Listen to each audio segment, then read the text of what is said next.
Kalau sholat kamu ingin sempurna, maka sempurnakan dulu wudunya. Awas, hati-hati bu ya, bu. Lihat baik-baik. Kata para ahli hadis, kenapa Nabi mengajarkan wudu dulu? Padahal orang ini yang salahnya sholatnya. Kenapa wudunya yang diajarkan? Kata para ahli hadis, ini menunjukkan ada kaitan antara wudu dengan sholat. Kalau orang benar wudunya, pasti benar sholatnya. Kalau orang wudunya salah, akan berdampak pada tidak sempurna sholatnya. Silahkan ibu cek, anak ibu wudunya seperti flash, cepat, kilat. Secepat kilat, itu pasti menunjukkan sholatnya bermasalah. Nah sekarang bagaimana Nabi menunjukkan wudu yang benar? Yuk kita lihat pelan-pelan. Buka Quran surah kelima ayat ke-6, paling kiri sebelah atas. Ayo lihat sini, lihat. Kata Nabi kalau sholatnya ingin sempurna dimulai dari wudu. Ya ayyuhalladzina amanu, kalimat wudu dibuka dengan kalimat iman. Idza qumtum ila shalah, kalau kamu ingin sempurna dalam menunaikan salat, faghsilu wujuhakum, maka mulai dengan menyempurnakan wudu. Lihat baik-baik, saya tidak bermaksud mengajarkan, hanya mengulang kembali apa yang kita pelajari. Yang pokok dalam wudu itu ada 4. Sisanya sunnah. Awas, kalau yang 4 ini tidak sempurna, maka batal wudunya. 1, faghsilu wujuhakum, basuh wajahnya. Kalau disebutkan wajah dalam bab wudu, itu tidak ada yang lain kecuali bagian tampak muka. Gitu ya. Kalau yang punya jenggot, itu termasuk janggutnya di selai-selai. Kalau bapak kalau tidak punya jenggot atau belum punya jenggot, tidak usah maksa. Karena sunnah dalam hadis jenggot itu sunnah merawat, bukan menumbuhkan. Silakan buka tentang babul liha, bab jenggot. Itu hadis-hadis tentang sunnah jenggot, sunnah merawat. Merawat bagi yang punya jenggot. Tapi yang tidak punya jenggot jangan dipaksakan. Beli arang, sok. Beli timun, tidak usah. Ya, tapi kalau ada jenggotnya silakan rawat dengan baik supaya menampakkan nilai-nilai kemuliaan. Tahan. Sekarang kita mulai. Bagaimana cara berwudu yang baik? Perhatikan baik-baik. Kata Quran faghsilu, membasuh wajah, kalimat Qurannya menggunakan kata ghasala. Ghasala itu ambil airnya, tumpahkan di tempat yang dibasuh. Ambil airnya, tumpahkan di tempat yang dibasuh. Mohon izin, tahan sebentar. Mas, sini mas. Punten ya, yang kan bantosan, kadia sekedap. Sifat wudu cuma ada 3. 1, pakai keran. 2, pakai gayung. 3, air yang mengalir. Ya, seperti di sungai, ada air mengalir itu nggak ada masalah. Tapi kalau menggunakan gayung, atau semisalnya, Nabi itu diriwayatkan dalam hadis, itu sangat menghemat air. Bahkan pernah beliau kemudian berwudu, kalau kita kemudian hitung, itu hanya sejumlah pak, seaqua gelas pak, cukup. Atau yang kedua, menggunakan keran ya. Kalau sekarang kita ada keran, contoh ini kerannya. Ya, kerannya agak tinggi sedikit. Nah. Dan kita sesuaikan. Ambil airnya. Misal contoh, ghasala itu bukan ditumpahkan, ambil air, tumpahkan di tempat yang akan dibasuh begini. Yang telunjuk itu kemudian menghapus atau menghilangkan kotoran di sela-sela mata, contoh. Yang jempol menghilangkan kotoran di sela-sela telinga bagian belakang di sini. Ya. Jadi kalau misalnya saya mulai ambil airnya, kemudian saya tumpahkan di sini, yang telunjuk membersihkan di jari-jari di sini, di sela-sela mata. Yang jempol kemudian membersihkan di sela-sela di bawah telinga sini. Kemudian di selesai. 1. Tahan sebentar ya, ini praktek dulu sebentar. 2. Wa aidiakum ilal marafiq, ini yang sering keliru. Dan tangan sampai siku. Ingat, tangan bahasa Arabnya yadun. Tapi dalam ibadah itu selalu diberikan batas. Misal, ini kafun. Ini asabi'. Ini sampai sini rusghun. Sampai sini, Bapak Ibu sekalian, ini namanya mirfaq, jamannya marafiq. Sampai sini katif. Dari sini ke sini itu yad, tangan. Dalam bab salat, bab wudu, bab ibadah, tidak pernah Al-Quran dan hadis menyebutkan tangan kecuali diberikan batasnya. Contoh, kita saat akan takbir, Allahu Akbar. Lihat An-Nasai nomor hadis 886. Kata Nabi, fawada'a kaffahul yumna. Maka orang salat itu meletakkan telapak tangan yang kanannya alal yusra, di punggung yang kirinya. Jadi begitu takbir, Allahu Akbar, yang kanan meletakkan di punggung kiri. Apa batas meletakkannya? Cuman sampai 3. 1, yang telapak ke punggung begini, jadi boleh begini. Yang kedua, pergelangan ketemu pergelangan begini. Rusgun ala rusgin. Jadi begitu takbir, Allahu Akbar, ini boleh. Tapi nggak usah diukur Pak ya, jangan telat. Allah, pas cepat. Boleh nanti lebih sedikit ke sini. Yang tidak boleh, awas, ini dilarang dalam hadis. Yang tidak boleh kata Nabi, jangan engkau bersedekap seperti orang sombong. Kata para ulama bagaimana? Ketika tangannya bertemu dengan mirfaknya begini. Ah ini awas, sedekap yang dilarang, hati-hati. Kadang-kadang ada orang menes ke puncak subuh-subuh, sholatnya begini. Ya, awas nih. Cuman 3, kalau tidak begini, begini, atau begini. Dan saat mengangkat itu cepat Pak. Hadisnya cepat. Fawado'a. Fa itu di ilmu nahu harfu atfin rabitin baina syai'aini bila hudud. Huruf yang menyambungkan dua peristiwa tanpa jeda, cepat. Jadi antara mengangkat dengan meletakkan, langsung angkat Allahu Akbar. Tidak ada gerakan lain. Maaf, saya tidak bermaksud menyalahkan. Saya alhamdulillah ada koleksi 1235 kitab hadis. Saya mencari gerakan dari ngangkat ke meletakkan begini, tidak menemukan gerakan lain. Karena itu jangankan hadis-hadis yang sahih, di kitab hadis palsu pun pemalsu hadis tidak tertarik memasukkan hadis ini. Saking jelas, jadi saat mengangkat langsung begini. Kenapa saya penting terangkan? Karena ada sebagian saudara-saudara kita merasa tidak enak, Ustadz, kalau saya takbir masa kiri duluan, sedangkan kiri kurang bagus, yang bagus kanan.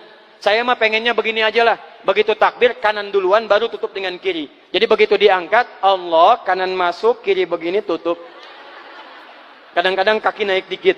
Nah, itu maaf, saya tidak bermaksud menyalahkan, tapi saya belum menemukan hadisnya. Dan pemalsu hadis pun tidak tertarik memalsukan hadis ini karena saking jelasnya, angkat tutup. Jelas ya? Nah, sekarang lihat sini. Dalam bab wudu, bahasa Qur'annya mengatakan wa aidiakum ilal marafiq, dari tangan sampai siku. Ila dalam ilmu nahu harful ghayah, huruf yang menunjuk pada tujuan, batas dari ke. Ana minal an sa'adhab min Menes ila Bekasi. Saya setelah ini akan pergi dari Menes ke Bekasi. Jadi saya berangkat dari mana? Menes. Tujuannya kemana? Bekasi. Tujuan dalam bahasa Arab menggunakan ila, harfu ghayah, dari Menes ke Bekasi. Menes ila Bekasi. Dalam wudu, lihat, aidiakum ilal marafiq, ila sampai siku, bukan dari siku ke tangan. Jadi saat kita mengambil air wudu, ambil airnya, tumpahkan dari sini ilal marafiq sampai ke siku, ke sini. Balikan lagi ke depan. Jadi bukan kerannya dibeginikan, sikunya dibeginikan, takut, bukan. Jadi bukan siku diteruskan ke bawah. Yang tepat itu ambil airnya, kemudian basuh dari sini sampai dengan ke sikunya. Hati-hati, ini ada maknanya. Dan jika benar di hadis Muslim, jika orang wudunya benar seperti ini, maka bersamaan dengan jatuhnya air wudu itu, jatuh pula dosa-dosa dan kotoran yang melekat pada anggota tubuhnya. Tidak cukup dengan amin, nanti kita lihat dulu. Teruskan, saya baru caranya dulu nih. Awas. 3. Wamsahu biru'usikum. Wamsahu, lihat. Untuk wajah, pakai gosala, basuh. Tangan, gosala, basuh. Tapi ketika berpindah pada yang ketiga, wamsahu, berubah jadi masaha. Tahan sebentar ya. Calik. Duduk sini aja. Lihat sini. Ya, pilih. Duduk di sini atau ngapus. Ah, sudahlah. Datang sendiri, nulis sendiri, ngapus sendiri, luar biasa. Cuman di Menes ini. Ini awas, ini penting ini Bu ya, penting. Saking pentingnya, susah dihapusnya tuh. Dah, sini aja. Masaha. Sudah. Masaha artinya mengusap. Kalau yang tadi membasuh, kalau masaha mengusap. Jadi yang ketiga ini tidak usah dibasuh. Jangan tumpahkan air di tempatnya, tumpahkan airnya kemudian usap tempatnya. Pertama, wamsahu biru'usikum. Masya Allah, kata Allah, bagian ketiga usap kepalanya. Awas, hati-hati. Tangan selesai pindah. Pindah kemana? Bukan ke rambut, tapi kepala. Kepala. Jadi dalam bab wudu yang diusap bukan rambutnya, kepalanya. Itulah keadilan Allah. Kalau yang diusap kepalanya, semua manusia yang hidup pasti punya kepala. Tapi kalau yang diusap rambutnya, ada ketidakadilan. Karena tidak semua orang punya kepala, punya rambut. Tuh. Nah sekarang lihat sini. Ketika kita diminta mengusap kepala, bahasanya masaha. Masaha itu begini. Ini saya punten. Bismillah. Ini ya. Ambil airnya, tumpahkan, baru kemudian diusapkan ke kepalanya. Paham ya? Kalau yang gosala, ambil, tumpahkan di tempat yang akan dibasuh. Tapi kalau masaha, hati-hati. Ambil airnya, tumpahkan, baru diusap. Jadi bukan diambil air, tumpahkan di kepala begini. Paham? Ah, tahan sebentar. Dan ini menggunakan huruf ba, Masya Allah. Ba, lihat, wajah tidak pakai ba. Tangan tidak pakai ba. Tapi khusus untuk kepala, pakai ba. Wamsahu bi. Huruf ba dalam ilmu nahu, coba dibuka yang suka ngaji, buka kitab Bughnil Labib an Kutubil A'arib, halaman 29 sampai dengan 59. Di situ ada penjelasan karya Ibnu Hisham Al-Ansari. Ibnu Hisham Al-Ansari. Itu ada penjelasan tentang makna huruf ba. Huruf ba itu punya 14 arti dalam bahasa Arab. Ada ilsaq, ada istighraq, ada muhabah, ada ba li tab'id. Ba li tab'id dibagi dua. Tab'id ma'al hudud wa tab'id bila hudud. Nah yang ba ini, ba, kenapa pakai ba? Kata para ulama dari huruf ba yang 14 ini, ada 3 makna yang diterapkan dalam ayat wudu. Satu, istighraq. Istighraq itu membasuh keseluruhan. Jadi kalau kita ingin wudu, ambil airnya tumpahkan, basuh keseluruhan dari depan sampai ke belakang begini. Balikan lagi. Yang kedua, at-tab'id ma'at tahdid. Sebagian tapi dengan batas. Kata Imam Asy-Syafi'i, di mana batasnya ubun-ubun? Diboleh kalau kita mau wudu, misalnya ibu tidak bisa membasuh keseluruhan. Sedang pakai kerudung misalnya, jilbab nggak bisa dibuka. Tempat wudunya terbuka. Anda tinggal ambil air wudu, kemudian tumpahkan sedikit, boleh diusapkan bagian kepala sampai ubun-ubun. Sah wudunya. 3. At-tab'id min duni tahdid. Sepanjang disebut bagian kepala. Masuk kepala nggak ada batas. Ini kepala bukan? Ini kepala? Ini kepala? Nah, jadi kalau Anda berwudu mengusap bagian kepala, itu sudah sah. Walaupun bagian tertentu diusap di kepalanya. Kapan ini dipraktikkan? Kata Imam Malik, kata Imam Abu Hanifah, ini dipraktikkan kalau seorang memiliki satu sakit di kepalanya yang tidak memungkinkan dibasuh keseluruhan. Misal, mohon maaf. Ya, ada orang misalnya, mohon maaf ya, tiba-tiba sedang jalan di kebun, tuh jatuh duren. Anak duren ya, jangan duren yang besar. Tiba-tiba nimpa misalnya. Duren teh bahasa rangatnya kadu, Bu, ya. Kadupak, kaduhung, ya, dan seterusnya. Kadu. Nah, nimpa kepalanya, bocor misalnya. Kemudian dalam bocor itu diperban. Kata dokter tidak boleh kena air. Saat bagian kepala yang tidak boleh kena air itu, bukan berarti wudunya kemudian bisa batal atau boleh tayamum karena tidak bisa mengusap kepala. Kata para ulama, boleh dia mengusap bagian kepala yang lain yang tidak terluka. Itulah kenapa Allah memberikan huruf ba di sini untuk kemudahan bagi kita dalam menunaikan wudu. Tapi pastinya yang dibasuh kepalanya bukan rambutnya. Jadi kalau ada laki-laki sudah dandan, sisiran, rapi, tiba-tiba keran dibuka, yang diusap cuma rambutnya, ulak. Nah, itu batal wudunya. Tidak sah. Harus diulang. Terakhir kaki. Kaki dibasuh sampai dengan bagian mata kakinya, dan ini tidak perlu saya terangkan karena mudah bagi kita untuk mempraktekannya. Tapi yang ingin saya jelaskan satu ini saja. Perhatikan baik-baik. Yang 4 ini wajib wudu. Tambahannya sunnah. Niat dimasukkan dalam wajibnya. Lihat sini. Kumur-kumur sunnah. Telinga sunnah. Istinsyak sunnah. Yang 4 ini wajib. Tapi terlepas dari wajib dan sunnahnya, perhatikan baik-baik. Kenapa ini disebut dengan wudu? Dan hebatnya Al-Quran mengistilahkannya dengan toharah. Toharah. Apa itu toharah? Apa itu suci? Toharah. Apa itu toharah? Suci. Apa itu suci? Toharah. Ada toharah, ada nadhafah, itu beda. Kalau nadhafah, bersih luarnya, tapi belum tentu bersih dalamnya. Bisa jadi luarnya bersih, tapi dalamnya najis. Misal, hewan yang paling najis apa? Yang haram. Misal, hewan tadi itu, hewan babi misalnya, misal, dibersihkan, dimandikan, disisir, sampai bersih. Bersih tidak? Bersih, bersih. Tapi halal tidak? Suci tidak? Tidak. Al-khinziru nadhifun walakinnahu ghairu tahir. Babinya bisa bersih tapi tetap tidak halal, tidak suci dia, tetap haram, tetap najis. Paham? Tapi kalau bersih luarnya dan suci dalamnya, maka kalimatnya berubah dari nadhafah jadi toharah. Toharah. Orangnya disebut dengan tahir. Kalau rajin dikerjakan disebut dengan mutatahhir. Wudu dalam Quran disebut dengan taharah. Seakan-akan memberikan pesan, maaf, orang yang wudu itu bukan hanya bersih fisik luarnya saja. Jadi kalau orang wudunya bersih, bukan cuma wajahnya yang bersih. Kalau wudunya benar, bukan kotoran di tangan saja yang hilang. Tapi mohon maaf, fisik-fisik dalamnya itu ikut suci. Fungsi tangannya jadi bersih, fungsi wajahnya jadi bagus, fungsi lisannya jadi bagus. Makanya kata Nabi, kalau orang benar wudunya bersamaan dengan air wudu yang menetes, maka tumpahlah kotoran-kotoran di bagian fisik-fisik tubuhnya.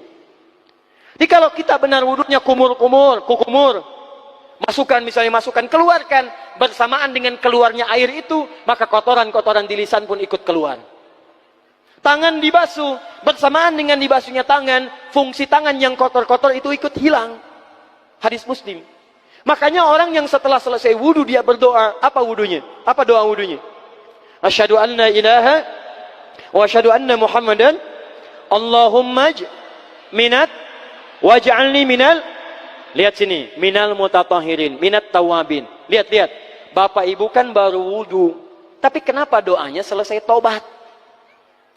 Allahumma ja'alni minat tawabin. Ya Allah, jadikan saya termasuk orang taubat.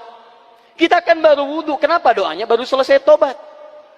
Sedangkan tobat itu mengakui kesalahan, menyesali kesalahan, dan berjanji meninggalkan yang salah, mengganti dengan yang baik-baik.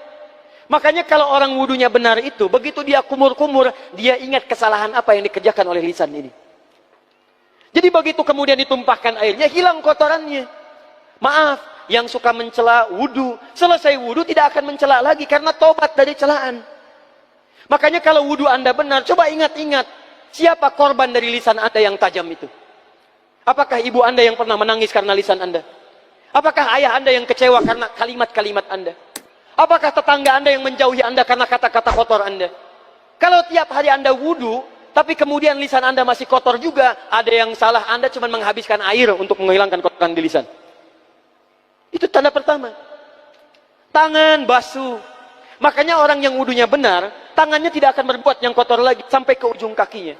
Karena itulah ibadah ini disebut dengan wudu, seakar dengan kata dau. Kata para ulama, mereka sebagian mengatakan dau artinya cahaya, dau artinya sinar, dau artinya al-husnu, baik budi pekerti. Kalau orang benar wudunya, bertambah sinar di tangannya, sinar di wajahnya, sinar di lisannya. Apa sinar itu? Di dunia sinar-sinar amaliyah kebaikan, sifat-sifat baik, di akhirat pancaran-pancaran kemuliaan. Satud'a ummati yaumal qiyamati ghurral muhajjalin. Akan dipanggil umatku di hari kiamat dengan banyak cahaya melekat di tubuhnya. Tangannya ada cahaya, matanya ada cahaya, wajahnya bercahaya, kakinya bercahaya. Cahaya apa itu? Kata Nabi, min atharil wudu, dari bekas wudunya. Jadi kalau kita benar wudunya, itu kita jadi orang baik. Ada cahaya kebaikan dalam diri kita. Itu yang disebut dengan tawabin. Makanya kalau bapak ibu tiap hari wudu, Allahumma ja'alni minat tawabin, tapi mulut tidak tobat, tangan tidak tobat, kaki tidak tobat, ada yang salah dengan wudunya. Waj'alni minal mutatahhirin, jadikan saya orang bersih dan suci. Jadi kalau selesai wudu, pakaian bersih, wajah bersih, tangan bersih. Ini pakaian bersih, pakai jas, pakai dasi, tapi tangan tidak bersih, korupsi juga, mencuri juga, menipu juga, ada yang salah dalam wudunya. Kalau kita bisa mengerjakan wudu ini dengan baik, maka naik status kita. Disebut sebagai, langsung oleh Al-Quran, disebut hamba yang dicintai oleh Allah subhanahu wa ta'ala. Di Quran surah kedua Al-Baqarah, ayat 222. Saya tutup. Lihat ayatnya. Di ujung ayatnya. Innallaha yuhibbut tawwabina wa yuhibbul mutatahhirin. Sungguh Allah akan sangat mencintai orang-orang yang taubat dan orang-orang yang terbiasa untuk bersuci. Kita selesai wudu mengatakan, Allahumma ja'alni minat tawabin waj'alni minal mutatahhirin. Dijawab oleh Allah, innallaha yuhibbut tawabin wa yuhibbul mutatahhirin. Karena itulah orang yang rajin wudu adalah orang-orang yang dicintai oleh Allah subhanahu wa ta'ala. Jadi kalau bapak ibu, maaf ya, sekarang cek. Kalau batal wudu, pengen wudu lagi. Tidak hanya saat sholat. Sekarang batal wudu, ingin wudu. Batal wudu, ingin wudu. Itu tandanya bapak ibu sedang mendapatkan cinta dari Allah subhanahu wa ta'ala. Tapi hakikat cintanya bukan pada wudunya, tapi berubahlah orang itu menjadi baik dan dekat dengan Allah subhanahu wa ta'ala.